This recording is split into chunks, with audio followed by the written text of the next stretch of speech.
My friends, listen to me carefully. Every day begins twice. It begins first in your mind, and then it begins in your calendar.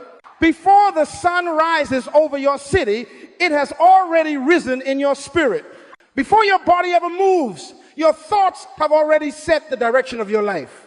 You see, the average person wakes up to an alarm clock, but a person of purpose wakes up to an assignment.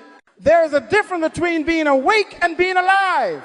You can open your eyes and still be asleep in destiny.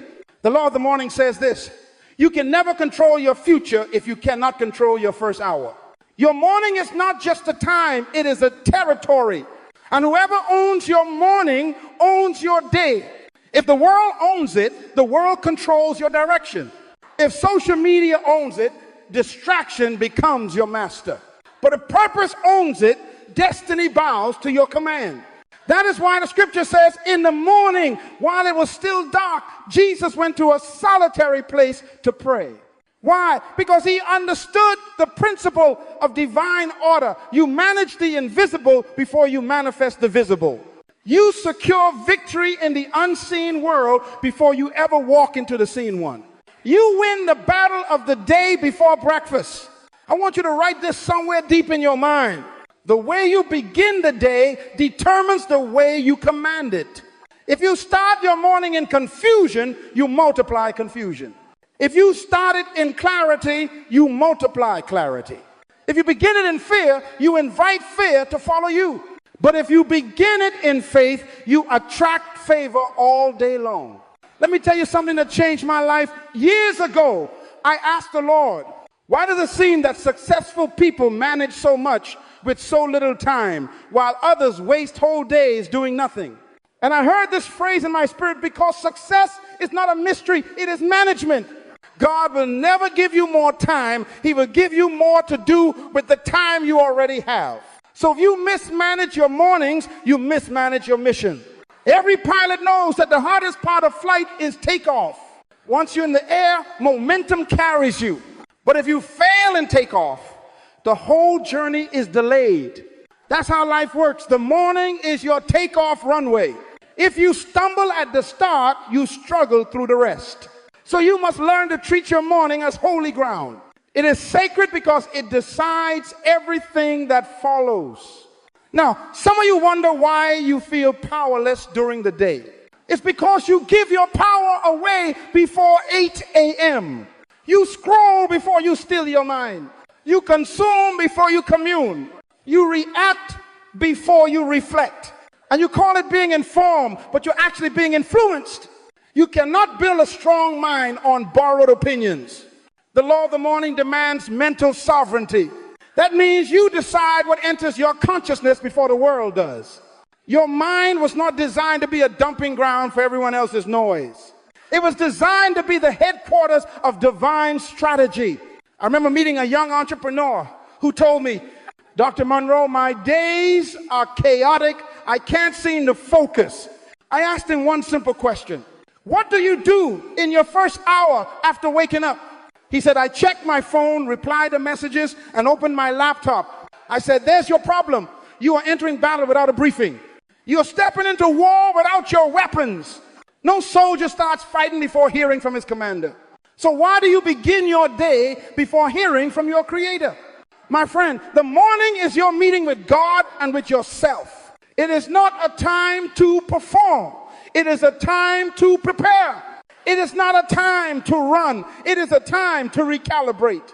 It is the council room of kings, the throne room of thinkers, the classroom of destiny. When you understand this, you stop saying, I'm not a morning person. You realize that mornings don't belong to the sleepy, they belong to the strategic. The moment your eyes open, the world begins to pull on you. Responsibilities, notifications, noise, all competing for your attention. But a strong mind rises above that pull. It says, before I give the world my energy, I will give heaven my attention. Let me say this as a principle of life. You cannot win the day with a distracted dawn. The quality of your day is not decided by what happens to you, but by what happens within you before the world begins. Your first thoughts are the architects of your environment. If they are structured by truth, the rest of the day builds in order. If they are scattered by distraction, the rest of the day collapses in chaos. That is why successful people guard their first hour like a treasure chest. They understand that morning is not something you stumble into, it is something you steward. They set rituals of reflection, prayer, reading, and vision. Not because it's trendy, but because it's transformative. And I tell you today, the greatest investment you can make in your destiny is not in the stock market, not in property, not in popularity. It is in the first hour of your morning. Because that's where your thoughts are unformed, your spirit is open, and your direction can be decided. That's where kings plan, prophets hear, and leaders align. So here's your revelation today. If you master your morning, you will master your life. If you dominate the dawn, you will dominate your destiny. This is the law of the morning. It is the first and greatest discipline of a mind that rules rather than reacts. Because every day begins twice, first in your mind, then in your calendar. And the one who owns the morning commands the rest. Write this down somewhere deep in your spirit. Touch your purpose before you touch your phone. That is the law of purpose before input. You see, purpose is not a topic, it's a foundation. Everything in creation has a reason for its existence. The sun rises to give light, the seed breaks to give life, the mind awakens to give meaning. But most people begin their day before remembering why they exist. They wake up and immediately open a portal, a screen filled with everyone else's plans, everyone else's noise, everyone else's purpose, and then wonder why their own life feels confused. The truth is this: if you start your day with the world, you will spend the day reacting. But if you start your day with purpose, you will spend the day creating. Purpose gives direction. Input gives distraction. And whichever one you allow first will govern your day. Let me say it this way: whatever enters first rules next. The first voice you hear in the morning becomes the loudest voice in your decisions. That's why the enemy doesn't have to destroy your purpose. He only has to distract it. He knows if he can occupy your attention, he can hijack your direction. You were not designed to begin your day in confusion. You were designed to begin in communion with your Creator, communion with your purpose. Because purpose is the compass of the mind. It tells you where to point your thoughts. Without it, even productivity becomes busyness, and busyness without direction is wasted energy. I remember flying to a conference years ago, sitting beside a young executive. He was scrolling through his phone, replying to messages, checking news, switching apps, restless before breakfast. I smiled and asked, "What are you doing?" He said, "Catching up." I said, "Catching up with who?" He said, "With the world." I said, "That's your problem. You're catching up with the world instead of catching up with your why." Listen carefully. Before you meet with the world, meet with your mission. Before you hear their opinions, hear your assignment. Before you take in their noise, tune in to heaven's voice. Because what you feed your mind first becomes your internal fuel for the rest of the day. The law of purpose before input demands that you decide your direction before you consume any information. Don't start your day with what others want from you. Start it with what you were sent to do. Purpose is your filter. It tells you what deserves your attention. It separates the urgent from the important. It decides what you must respond to and what you must release. Now let me show you something profound. Most people don't lose focus because they lack discipline. They lose focus because they lack definition. If you don't define your purpose, you will live at the mercy of other people's emergencies. You spend your life reacting to notifications instead of fulfilling your assignment. That is why the morning must begin with this question: why did I wake up today? If you can't answer that, you are awake but not alive. Purpose gives birth to energy. When you know why you are, you no longer need someone to motivate you. Purpose is fuel. It burns from within. You know, I often tell people the greatest tragedy in life is not death, but life without purpose. To live without purpose is to exist without meaning, to succeed without fulfillment, to run without direction. And if that is true for life, it is also true for every day of your life. A day without purpose is 24 hours of existence without advancement. So here's the first discipline of a strong mind. Begin your morning by activating your why. Before you pick up your phone, pick up your purpose. Before you check your messages, check your mission. Before you open a feed, open your faith. Ask yourself, what must I achieve today that moves me closer to my calling? What kind of person must I become today to carry that calling? What do I need to eliminate today that distracts me from my direction? These are not ordinary questions. They are alignment questions. They bring your thoughts under the authority of your assignment. When you begin your day this way, your mind receives its orders before the world gives its opinions. Your spirit becomes the CEO of your brain. You move from reaction to rulership. This is what it means to have mental authority. You own your thinking rather than rent it from culture. You become intentional instead of impulsive. Purpose-centered instead of people-centered. You will notice something powerful. When you start your day with purpose, your appetite for trivial things begins to die. The gossip doesn't taste the same. The noise doesn't sound the same. The scrolling doesn't satisfy you anymore. Why? Because you fed on something higher. You've touched your why before touching your world. Let me declare this truth over you. The strength of your mind tomorrow depends on what you start feeding it today. The person who begins with purpose ends with peace.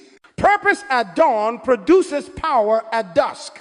So tomorrow morning, when you open your eyes, do not reach for your device, reach for your destiny. Take 5 minutes to remind yourself who you are, where you are going, and why you are going there. Say it out loud, write it down, anchor it deep. Then and only then, let the world in, because now you have a filter strong enough to lead it. That is the law of purpose before input. If you master this law, you will no longer live on borrowed energy or borrowed direction. You will rise each morning as a governor of your thoughts, a steward of your purpose, and a leader of your day. Because the moment you touch your purpose first, everything else must submit to it. Write this principle somewhere. You will never forget it. Who you are must come before what you do. That is the law of identity before activity.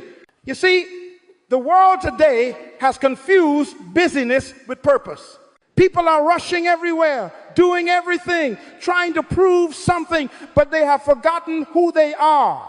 They're active, but not accurate. They're moving, but not meaningful. They're chasing results while losing their roots.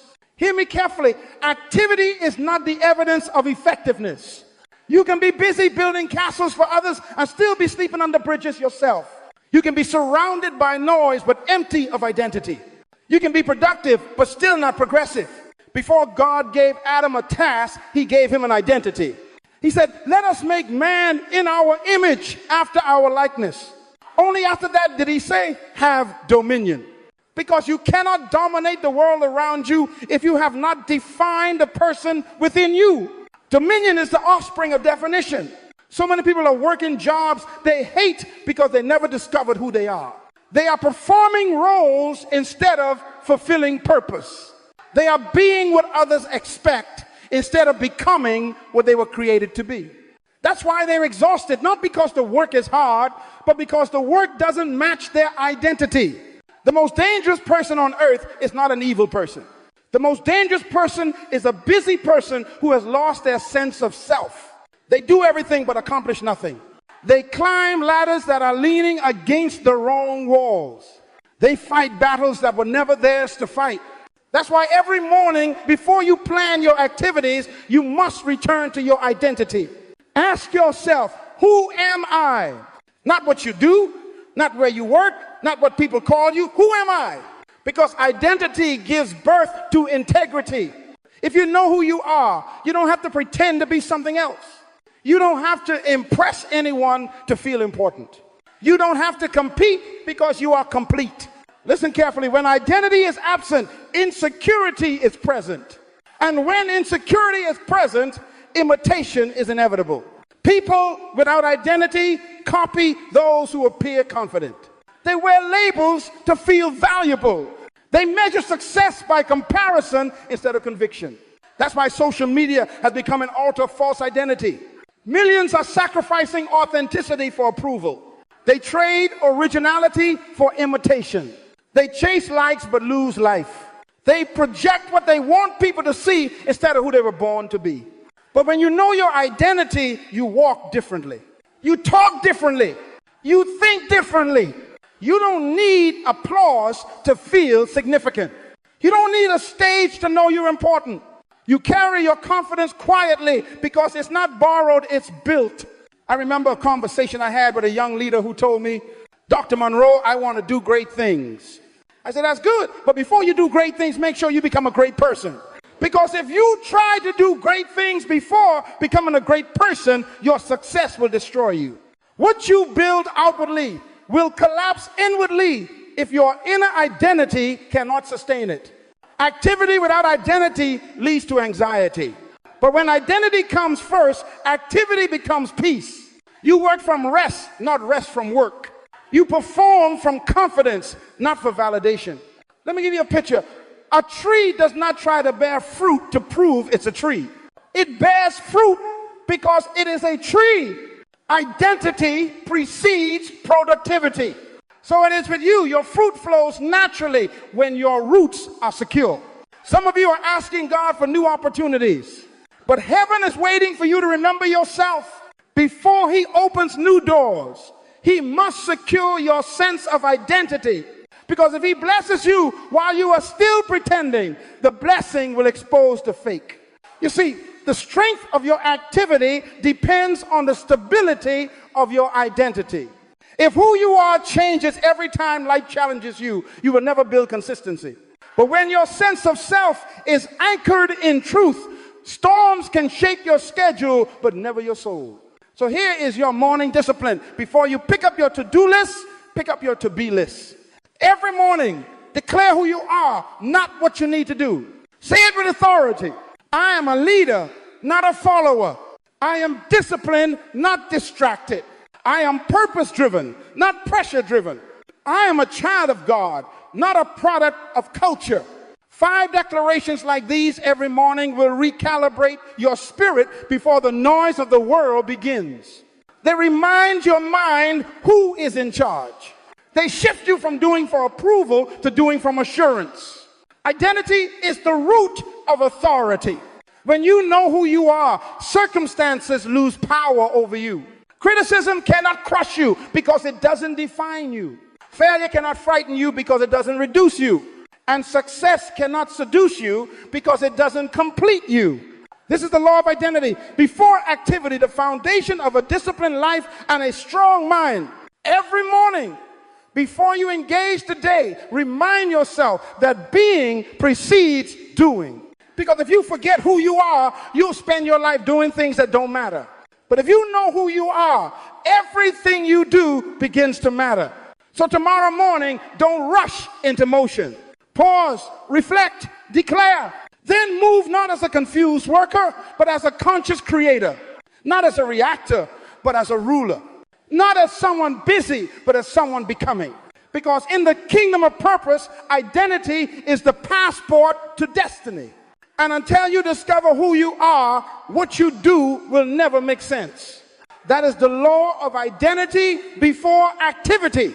When you master it, the world will no longer define you, you will define the world around you. Now, my friends, write this truth in the tablet of your mind. Before the crowd wakes, separate yourself to meet yourself. That is the law of focused isolation. Great minds think alone before they think aloud. Every man and woman who ever changed the world first withdrew from it long enough to discover themselves within it. You cannot lead people you are afraid to leave for a moment. And you cannot hear divine instruction in the noise of constant interaction. Isolation is not loneliness, it is leadership training. Loneliness is emptiness. Isolation is preparation. When God wants to deposit greatness in a person, he removes the crowd. He disconnects you before he develops you. He separates before he sends. He silences before he speaks. That's why Jesus, the most powerful man who ever lived, often withdrew to a solitary place to pray. He wasn't avoiding people. He was aligning purpose. He understood the mystery of focused isolation. That solitude is the sanctuary where revelation is born. Some of you have been praying for clarity, but you can't hear because you won't be still. You're surrounded by constant noise, people's opinions, digital chatter, emotional static.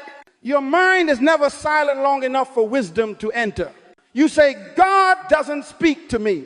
But the truth is, he's been speaking all along. You just haven't been quiet enough to recognize his voice. Isolation is the price of illumination. The secret of power is privacy. Before Moses faced Pharaoh, he faced the desert. Before David faced Goliath, he faced lions in solitude. Before Paul wrote letters that changed the world, he spent years in the wilderness of Arabia. Before Joseph ruled Egypt, he sat in silence in a prison cell. Hear me, your isolation season is not punishment, it is preparation. It is heaven's strategy to strengthen your mind for the weight of your calling. Because exposure before maturity brings destruction. God hides you to heal you. He separates you to sharpen you. He removes noise to renew your nature. Let me tell you a story. When I was a young man, full of ambition and ideas, I used to chase every opportunity. Every meeting, every invitation, every conference, I was there. Until one day, an older mentor said to me, Myles, you are too available to be valuable. I didn't understand. He said, gold is rare because it's hidden. Its value is in its inaccessibility. Protect your presence if you want to preserve your power. That word changed me. From that day, I began to schedule silence the same way others schedule meetings. I realized that every time I met with myself, I was meeting with my mission. And every time I silenced the world, I amplified heaven. You see, your mind is like a lake. When it's stirred by noise, it becomes muddy. You can't see clearly. But when it's still, it reflects the sky. Stillness allows you to see heaven's reflection within you. That's why focused isolation is not withdrawal, it is alignment. You withdraw from distraction to reconnect to direction. So every morning, before the world intrudes, take 10 minutes, just you, your thoughts, and your purpose. No phone, no noise, no conversation. Just stillness. Ask yourself, what am I hearing? What am I feeling? What am I becoming? Don't rush to answer, let silence reveal. Because silence is not the absence of sound, it's the presence of strategy. It's where divine downloads happen. It's where mental clutter is cleared and creative ideas are conceived. It's where confidence grows roots and conviction gains volume. If you do not schedule isolation, the world will schedule distraction. If you do not guard silence, noise will invade your soul. If you do not pause, you will confuse movement for meaning. Let me give you a principle. You cannot hear the whisper of wisdom while shouting with the world. Some people are so busy being seen that they never see themselves. They spend their days talking to everyone and listening to no one, not even God. That's why they repeat the same mistakes. They never stop long enough to learn. But those who practice focused isolation carry an authority that confuses average minds. Because solitude breeds strength. When you walk out of silence, you carry sound that shakes rooms. Your presence becomes heavy with clarity. Your eyes carry peace. Your words carry weight. Your decisions carry direction. Isolation builds internal infrastructure. It creates a mental environment where conviction can grow without competition. It gives you the power to think independently, to lead courageously, and to act decisively. It transforms you from a follower of trends into a founder of truth. I know the modern world celebrates constant connection, but the most connected minds are often the most disconnected from themselves. You cannot know your purpose if you never sit quietly with it. You cannot lead the noise if you are addicted to it. And you cannot renew your mind if you never rest your mind. So every morning before you meet the crowd, meet your creator. Before you talk to people, talk to purpose. Before you scroll, sit still. That is the secret place of power. Do not be afraid of being alone. Be afraid of being distracted. Because greatness is born in the womb of isolation. When you learn to walk with yourself, you stop running after everyone else. And when you hear heaven clearly, you no longer chase human approval. This is the law of focus isolation. A mind that cannot be still cannot be strong. But a mind trained in solitude becomes unstoppable. Because in silence, you remember your source. And the one who remembers his source will never lose his strength. Now hear me carefully. Feed your mind before you feed your body. That is the law of mental nutrition. Every morning when you rise, your mind is hungry. It is reaching out for food, not physical food, but mental and spiritual nourishment. And what you feed it will determine how strong it becomes throughout the day. Some people begin their morning with junk, mental junk. They consume gossip, opinions, fear, and foolishness before they've even had breakfast. They scroll through the menu of mediocrity and wonder why their thoughts have no strength. But you cannot build a royal mind on the diet of the common. You cannot grow intellectual and spiritual power while feeding your brain emotional sugar. Your mind is just like your body. It becomes what it consumes. If you feed it garbage, it produces weakness. If you feed it wisdom, it produces strength. If you feed it fear, it produces excuses. If you feed it truth, it produces transformation. That's why the scripture says, man shall not live by bread alone, but by every word that proceeds from the mouth of God. The word of God, truth, wisdom, revelation, is the breakfast of destiny. The mind that feeds on truth becomes unshakable. The mind that feeds on distraction becomes unpredictable. Let me tell you something. What you eat mentally determines your spiritual metabolism. Some people are slow to act, slow to believe, slow to grow because their mental diet is filled with empty calories. They consume entertainment, not enlightenment.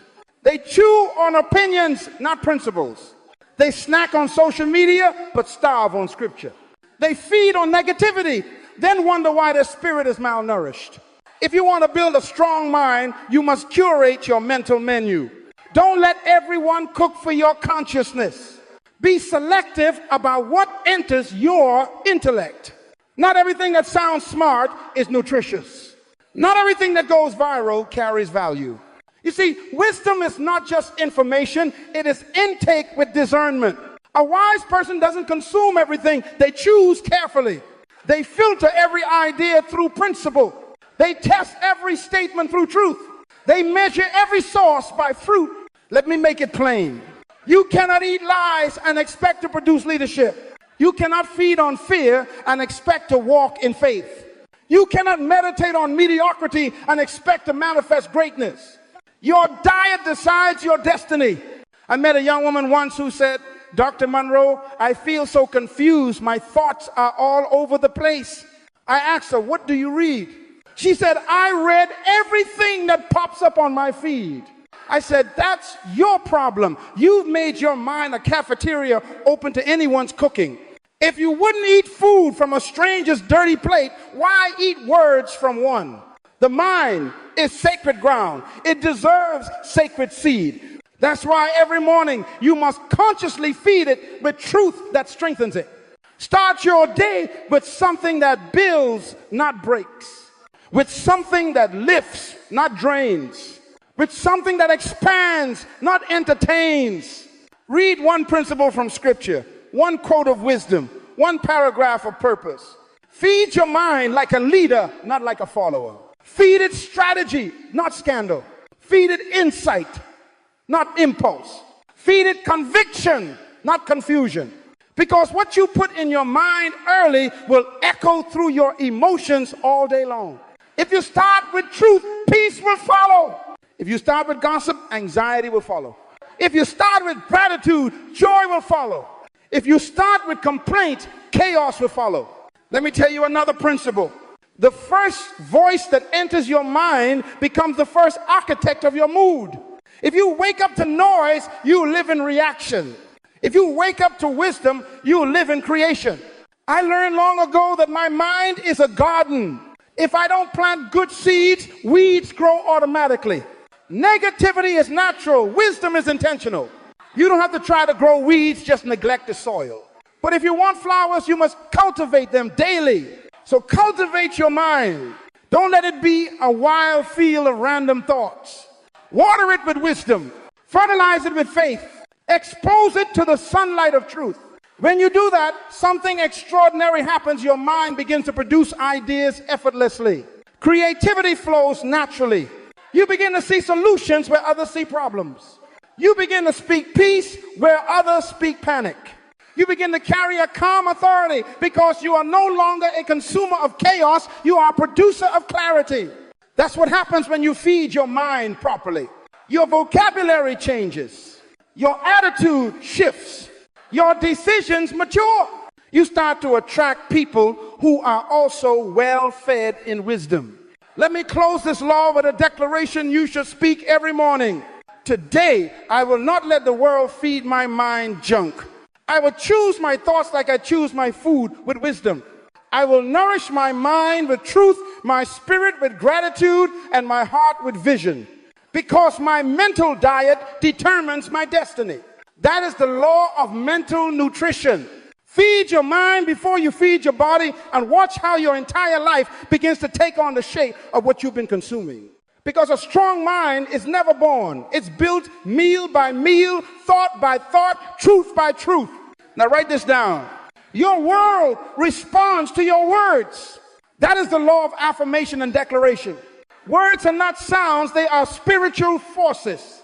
They are the most powerful substance in creation. The universe was not built with bricks, it was built with breath. When God said, let there be light, light appeared. He didn't push light. He didn't manufacture it. He spoke it. The same power that framed the universe is hidden in your tongue. That's why Proverbs says death and life are in the power of the tongue, and those who love it will eat its fruit. Your life is eating what your lips are planting. Every word you speak becomes a seed that grows somewhere in your mind, in your relationships, in your results. Hear me. You are living today in the harvest of yesterday's words. And tomorrow, you will live in the harvest of what you speak today. You cannot declare weakness all week and expect strength on Sunday. You cannot speak defeat daily and expect victory monthly. You cannot curse your future and still hope to walk into blessing. The world was designed to obey language. That's why what you say becomes what you see. Your mind listens to your mouth. Your life follows your language. And your atmosphere conforms to your affirmations. So I ask you, what are you speaking into your mornings? When you rise, are your words commanding light or confessing darkness? Do you wake up saying, I'm tired or I'm ready? Do you declare, I can't handle this or I am equipped for this? Every morning you're writing the script of your day with your tongue. The law of affirmation and declaration says that speech precedes substance. Nothing becomes real until it becomes verbal. When you speak, you give form to thought and permission to potential. That's why you must speak what you want, not what you fear. Don't verbalize the problem, vocalize the promise. Don't echo your pain, declare your purpose. Let me give you an example. I once met a man who told me, Dr. Munroe, nothing ever works out for me. I said, say that again. He said, nothing ever works out for me. I smiled and said, that's exactly why nothing does you keep giving your failure instructions. Your words are employees. They take your orders and go to work on your behalf. If you send them to create chaos, they will. If you send them to build peace, they will. If you send them to bring success, they will. So guard your declarations. Never say what you don't want to see. Never confess what contradicts your convictions. Even when life feels uncertain, let your words remain consistent with truth. Because words don't describe reality, they design it. Let me show you how powerful this is. A woman once told me, Dr. Munroe, my children don't listen, they are rebellious. I said, what do you call them? She said, stubborn. I said, then that's what they'll become. You've already baptized them with that identity. She asked, what should I call them? I said, call them what you want to see: wise, obedient, responsible, blessed. Months later, she wrote back, something changed. My words changed first. That's the secret. If you change your speech, you change your season. Because your mouth is the steering wheel of your destiny. Where your words go, your life follows. Let me make it even plainer. Your words are like keys. They can either unlock doors or lock them shut. They can either open favor or invite frustration. They can either command peace or provoke chaos. That's why you must train your tongue to speak the language of life. Every morning, affirm who you are, not who you feel like being. Affirm what you believe, not what you see. Speak what aligns with heaven's design, not what agrees with your momentary emotion. Say it out loud until your mind believes it. Say it again until your heart agrees with it. Say it until your reality rearranges itself around it. Speak like this: I am strong in mind and steady in heart. I am disciplined, creative, and full of divine wisdom. I am surrounded by favor and guided by purpose. I am the head and not the tail. I am above only and not beneath. I attract solutions, not problems. I produce results, not excuses. Say it even when you don't feel it. Because you don't speak from feeling, you speak from faith. You don't declare from circumstance, you declare from conviction. Faith-filled words transform fearful realities. Listen, silence is not always holy. Sometimes it is dangerous. If you don't speak, something else will. If you don't declare truth, the world will declare lies for you. If you don't tell your mind what to believe, fear will volunteer to do the job. That's why each morning before the world speaks, you must speak first. Before fear whispers, let faith roar. Before doubt speaks, let destiny answer. Let me declare this principle over you. You are the prophet of your own life. Your words are your prophecy.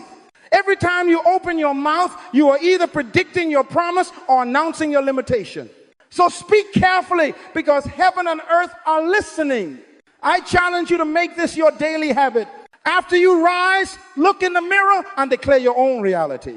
Do it even if you feel foolish, because declarations are not about emotion, they are about creation. The first time you say it, it changes your atmosphere. The second time you say it, it changes your attitude. The third time you say it, it changes your identity.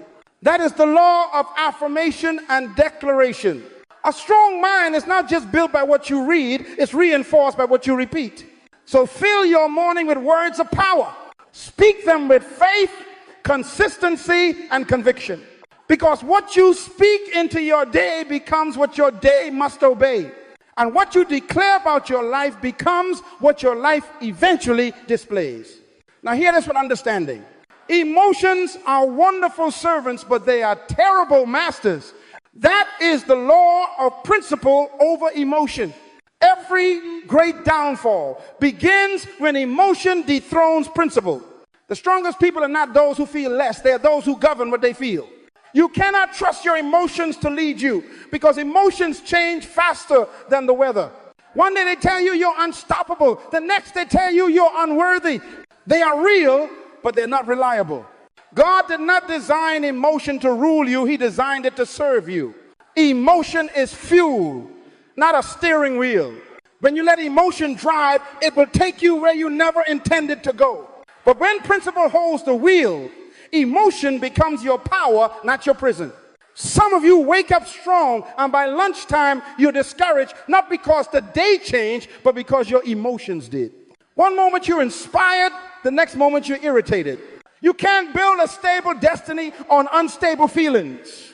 You must anchor your life in something higher than mood. That's what Daniel did. He prayed 3 times a day, not because he felt like it, but because it was his principle.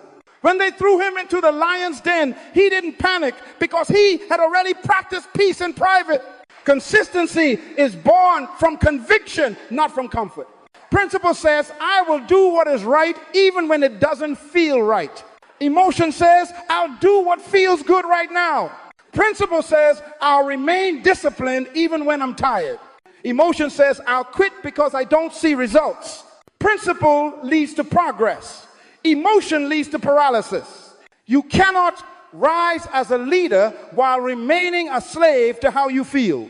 Because leadership is not about always feeling confident. It's about acting on conviction even when you feel uncertain.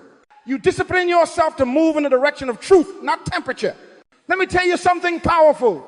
The difference between maturity and immaturity is this. The immature live by emotion. The mature live by principle. Children cry when they don't get what they want. Adults stay calm because they know delay doesn't mean denial. Maturity is emotional management. I met a young man once who said, Dr. Munroe, I'm not consistent. Some days I'm on fire. Other days I'm cold. I asked him, what controls your actions, your feelings, or your values? He said, my feelings. I said, that's why your life looks like a roller coaster. When feelings drive your decisions, your destiny will always be unstable. Principle is what keeps you steady in storms. Emotion is what makes you panic when waves rise. Emotion sees the wind. Principle remembers the word. Emotion focuses on the problem. Principle focuses on the promise. Emotion reacts. Principle responds. The law principle of emotion means you decide before the test how you will behave during the test. You don't wait until the pressure comes to find your standard. You build it before the challenge. You rehearse your response before you need it. So when the heat rises, your heart stays cool. That's why I tell people, don't just have goals, have values. A goal can change with time. A principle is timeless. A goal can shift with circumstances. A principle stands through storms. When you live by principle, you cannot be manipulated by feelings, yours or anyone else's. Do you know why people fall back into bad habits? Because habits are emotional reflexes that ignore principle. When stress hits, they run to comfort instead of conviction. When fear comes, they choose safety over destiny. But a person ruled by principle learns to tell their feelings. You are allowed to exist, but you are not allowed to decide. Let me tell you this. Courage is not the absence of fear. It's obedience to principle in the presence of fear. Discipline is not the absence of temptation. It's faithfulness to truth despite it. Peace is not the absence of chaos. It's the rule of principle inside it. That's why Jesus said, not my will, but yours be done. Even in agony, he submitted emotion to assignment. He didn't feel like dying on that cross, but he followed principle, obedience, purpose, redemption. And because he did, every name under heaven now bows to his. That is the power of principle. Emotion may scream louder, but principle speaks longer. Emotion fades, but principle endures. So how do you live by this law? Every morning, before the day begins, decide one guiding principle that will govern your reactions. Maybe it's integrity. Maybe it's gratitude. Maybe it's excellence. Write it down. Declare it. Say, today I will respond from principle, not from pressure. Then, when the frustration comes, and it will, you remind your mind, my principle today is peace. When temptation comes, and it will, you remind yourself, my principle today is purity. When delay comes, say, my principle today is patience. You will find that emotion starts to lose its power when you lead it instead of obey it. Because feelings follow focus. And when your focus is principle, your emotions begin to align with truth. Hear this declaration. I am not a slave to my emotions. I am a steward of my principles. My feelings may visit, but they cannot reside. I am consistent because I am convicted, not because I am comfortable. That is the law of principle over emotion. It is the secret of stability in an unstable world. Live by what you know, not by what you feel. And you will find that when your principles rule, your emotions will finally rest. Now listen carefully, because this next law will separate the average from the exceptional. Train the mind by tackling resistance early. That is the law of the first challenge. A strong mind is not built by comfort, it is built by confrontation. If you want to grow in wisdom, strength, and clarity, you must learn to face difficulty first, not last. Because resistance reveals readiness. The first challenge of your day is not a barrier, it is a builder. I call it the Goliath principle. David didn't wait till the afternoon to face the giant. He went early in the morning. He knew that courage delayed is confidence destroyed. He understood that when you conquer your greatest challenge early, the rest of the day submits easily. Most people spend their mornings avoiding pressure, hitting snooze, postponing hard tasks, escaping decisions. But let me tell you something, avoidance weakens the soul. Every time you delay a duty, you teach your mind that fear is stronger than faith. You give your challenge power over your courage. But when you wake up and confront the first difficulty head on, you awaken something powerful inside you, momentum. Momentum is the secret engine of mastery. It's what turns ordinary days into extraordinary progress. Do you know why so many never rise above mediocrity? Because they confuse comfort with peace. Peace is internal order. Comfort is external ease. Comfort never built a conqueror.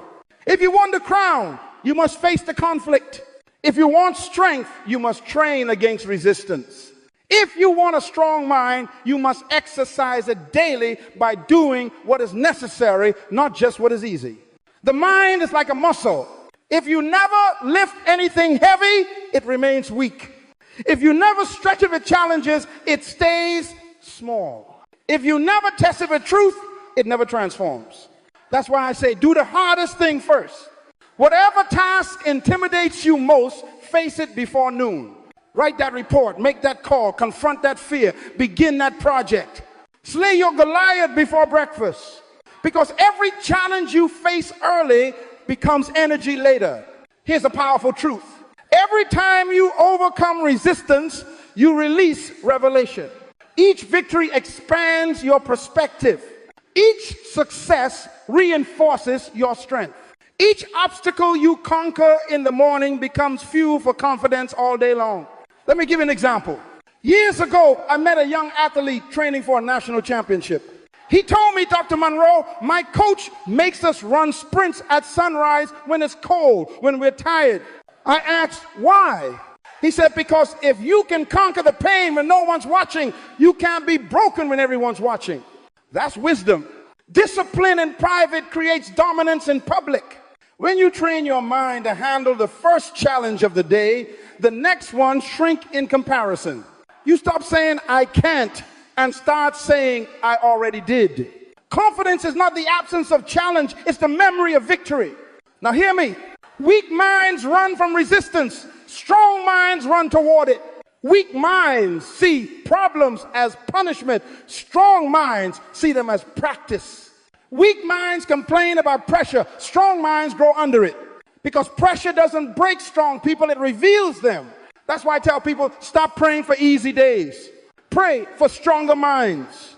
Don't ask God to remove the challenge, ask Him to reveal the champion. The purpose of challenge is not to destroy you, but to develop you. Gold is not afraid of fire. It needs fire to prove it's gold. Let me tell you the secret to lasting transformation. Your day will always rise to the level of your first decision. If your first decision is discipline, the day bows in order. If your first decision is delay, the day collapses in chaos. You cannot expect divine order if you start your morning in disorder.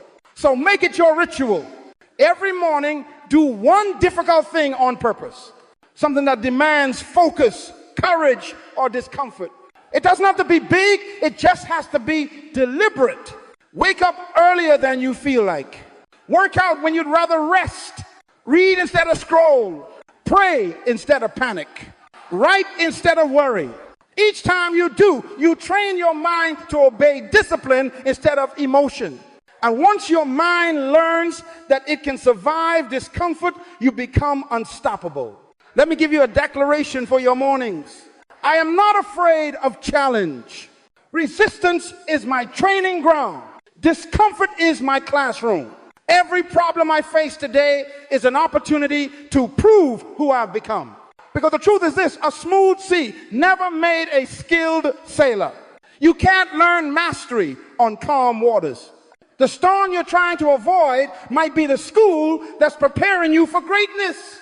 That's the law of the first challenge. When you rise each morning, don't run from the hard thing, run toward it. Face it first, and the rest of the day will bow in submission. Because a strong mind doesn't wait for courage to arrive, it creates courage by confronting difficulty early. And when you live by this law, you'll no longer fear resistance. You welcome it because you know that every challenge is a chance to rise higher. Now listen very carefully. This law will decide whether you grow or simply grow old. Information without reflection becomes entertainment. That is the law of reflection. Most people are not short of knowledge, they are short of understanding. They listen, but they don't learn. They read, but they don't remember. They consume ideas, but never digest them, because they confuse exposure with transformation. Hearing truth doesn't change you. Thinking about it does.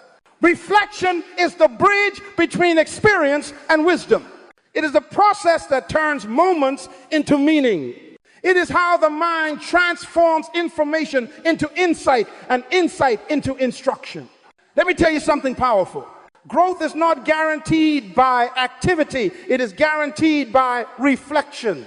You can be busy all week and remain the same person if you never stop to ask, what did I learn? Because life does not reward motion, it rewards mindfulness. Every morning, before you rush into new things, take a few minutes to reflect on the old ones. Ask yourself 3 simple questions. What worked yesterday? What didn't? What can I do better today? That is how wisdom is born. Reflection is your mental accounting system. It helps you evaluate your profit and loss in the currency of wisdom. Without it, you keep repeating the same mistakes, decorating failure and calling it experience. You see, experience doesn't teach you anything. It's evaluated experience that teaches. There are people who have 20 years of activity, but only 1 year of reflection, and they call it 20 years of experience. No, it's 1 year repeated 20 times. Reflection makes experience valuable. It extracts the lesson from the event. It separates what happened to you from what can happen through you. It transforms pain into purpose and mistakes into mastery. Let me illustrate this. A king once sent 2 soldiers to battle. The first returned early, proud of his speed. The second returned late, carrying notes and maps of every path he took. The king said, the first has victory, the second has wisdom. Because reflection captures the lesson so the victory can be repeated. When you reflect, you take ownership of your growth. You stop blaming circumstances and start observing patterns. You stop saying, why does this keep happening to me? And start asking, what is this trying to teach me? Reflection is also a mirror for your motives. It forces you to pause and ask, why did I do that? Was my choice based on truth or fear? Am I being led by vision or by validation? A person who never reflects cannot refine. And a person who never refines will never rise. I remember a man who came to me once and said, Dr. Munroe, I keep making the same mistakes in business. I asked him, do you review your decisions at the end of each day? He said, no, I move on quickly. I said, that's the problem. You're running through lessons that were meant to make you wise. Because failure unexamined will always return wearing new clothes. Reflection is your way of saying, I refuse to waste my experiences. Every event, every conversation, every victory, every pain, all of them contain a lesson waiting to be discovered. And if you don't reflect, you forfeit the reward. So every morning after you wake and before you work, take 5 minutes of mental inventory. Ask, what did yesterday reveal about my habits? What did success show about my strength? What did failure reveal about my faith? What is God trying to teach me through what I just experienced?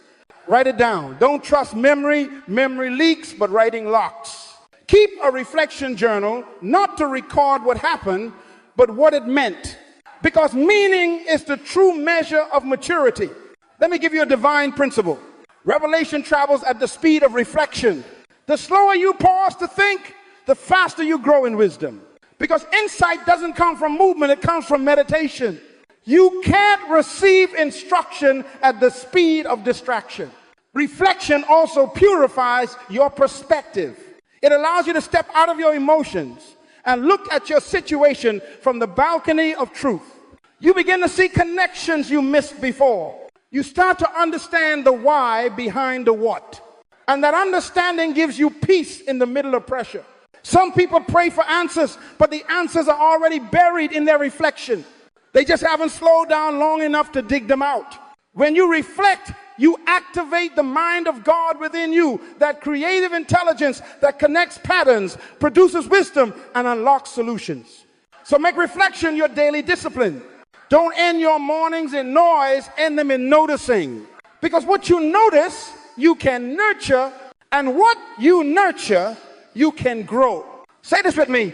Today, I will not rush through revelation. I will pause to process what I've lived. Every event in my life is my teacher. Every mistake is a message.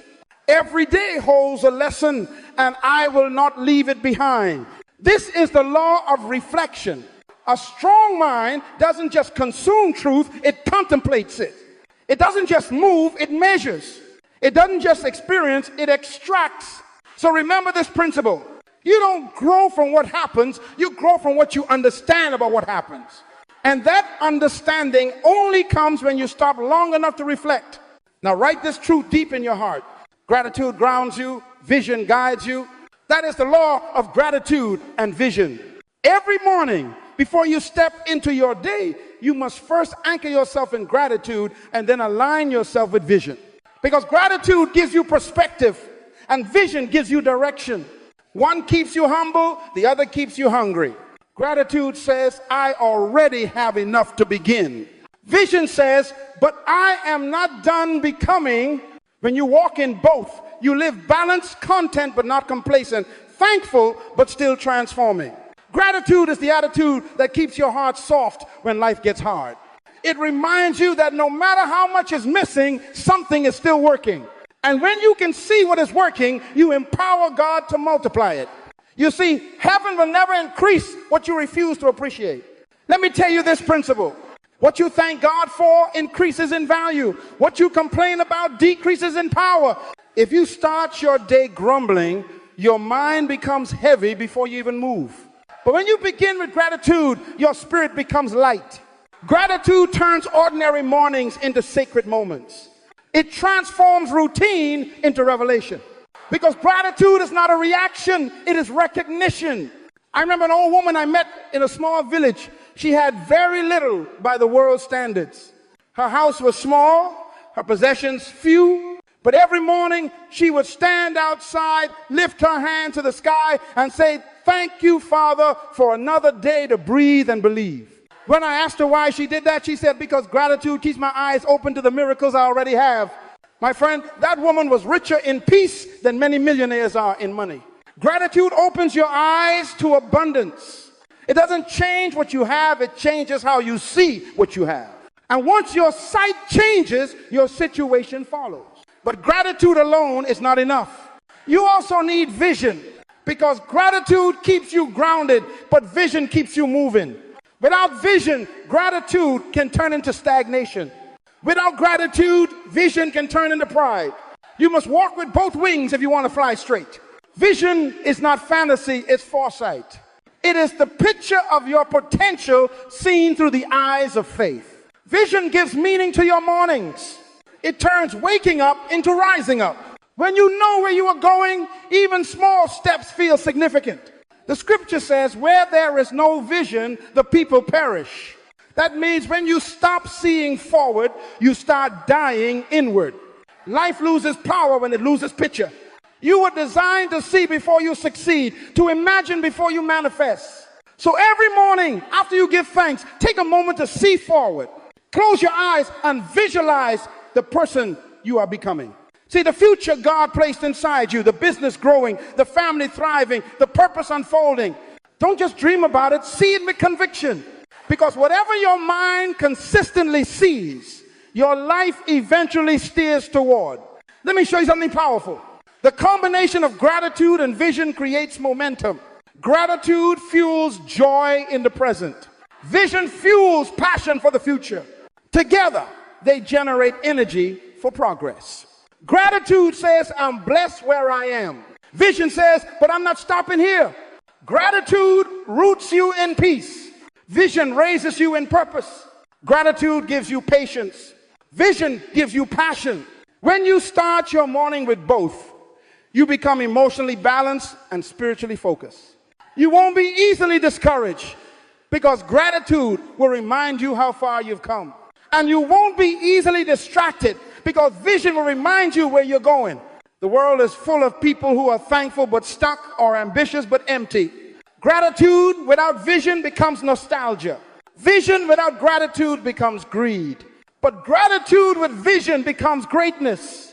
I learned this habit early in my life. Every morning, before I speak to anyone, I thank God for 3 things and visualize 3 things. I thank Him for what is, and I see what can be. It is simple, but it keeps my heart humble and my mind sharp. You can do the same. Every morning, ask yourself 2 questions. What am I thankful for right now? What am I reaching for next? Then speak them aloud. Father, I thank you for breath, for purpose, for opportunity. Now show me what's next and give me the courage to pursue it. That simple rhythm will align your emotions with heaven's order. It will turn your morning into a moment of management, managing your attitude and your direction before the world touches you. Let me declare this truth to you. Gratitude turns the light on inside. Vision points that light forward.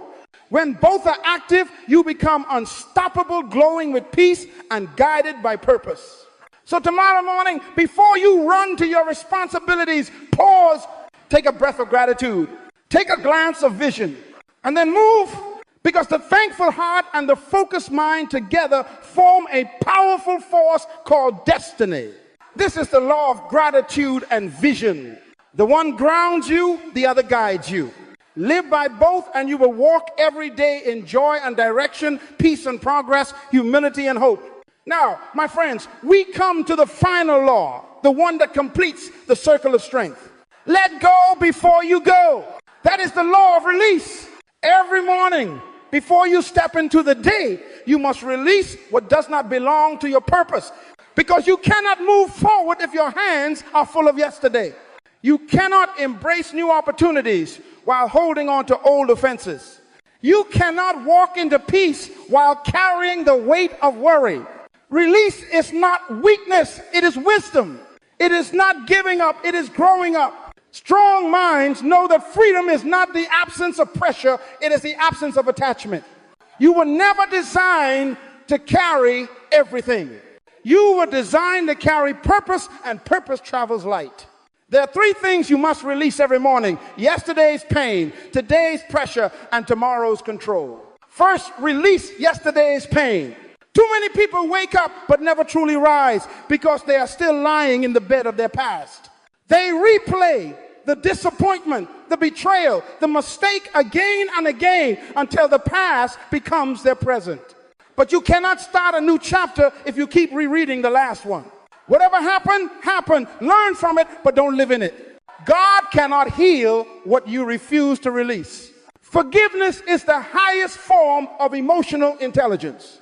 It is not saying you were right. It is saying you no longer have power over me. Forgiveness frees your mind to focus on your mission. So before you go, forgive. Forgive others. Forgive yourself. Forgive the moment. Release it. You cannot soar while chained to yesterday. Second, release today's pressure. Some of you wake up already tense, your mind racing, your heart heavy, your soul exhausted before sunrise. You're carrying everyone's expectations, every unfinished task, every unseen worry. But let me tell you something. You were never created to carry the world. You were created to steward your part in it. When you try to play God, you lose peace. When you remember you are human, you find grace. Every morning, surrender your burden to the one who designed your day. Say, Father, I release to you what is beyond me. I trust you with what I cannot control. Because faith is mental delegation, transferring the weight from your mind to his hands. You do your part, let heaven handle the rest.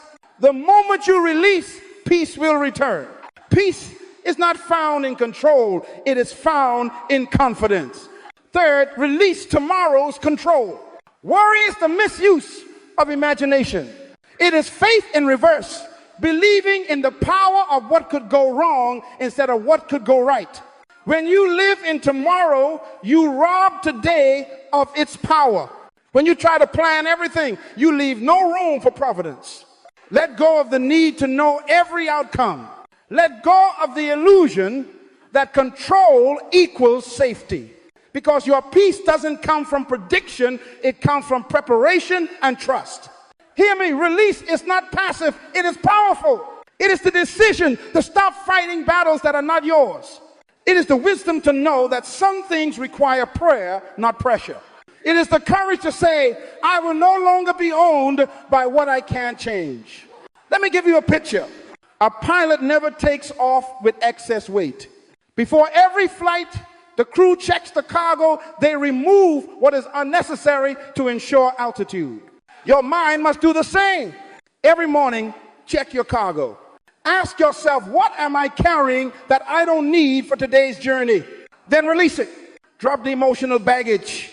Unload the invisible weight, because you can't fly high if you refuse to travel light. I learned this lesson early in ministry. There were seasons when people misunderstood me, betrayed me, or walked away.